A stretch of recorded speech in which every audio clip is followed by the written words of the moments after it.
Sa mas pinaigting na pagbabantay ng mga kapulisan, nasa kote ang 4 na lalaki habang nagsasagawa ng pot session sa loob mismo ng evacuation center sa Taguig. Alamin ang buong detalye ng report mula kay Patrolwoman Berna Gundran.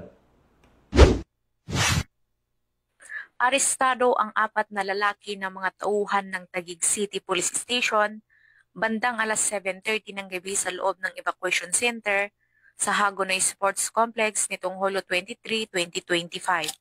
Kinilala ang mga suspect na sina alias Nix, 20 anyos, alias Mick, 51 anyos, alias Jin, 48 anyos, at alias GP, 25 anyos. Habang nagsasagawa ng routine patrol at visibility operation ang mga operatiba ng Substation 9 ng Taguig CPS, naaktuhan nila ang mga suspect na abala sa pagtingin at pagkahanda ng hinihinalang illegal na droga, palantandaan ng aktual na drug session.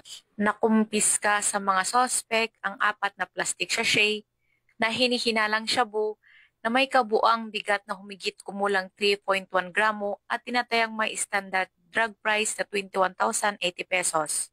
Ang mga naarestong suspect ay nasa kustodiya ng Station Drug Enforcement Unit ng Taguig CPS para sa tamang disposisyon at mahaharap sa kasong paglabag sa Section 11, Article 2 ng RA 9165 o Comprehensive Dangerous Drugs Act of 2002.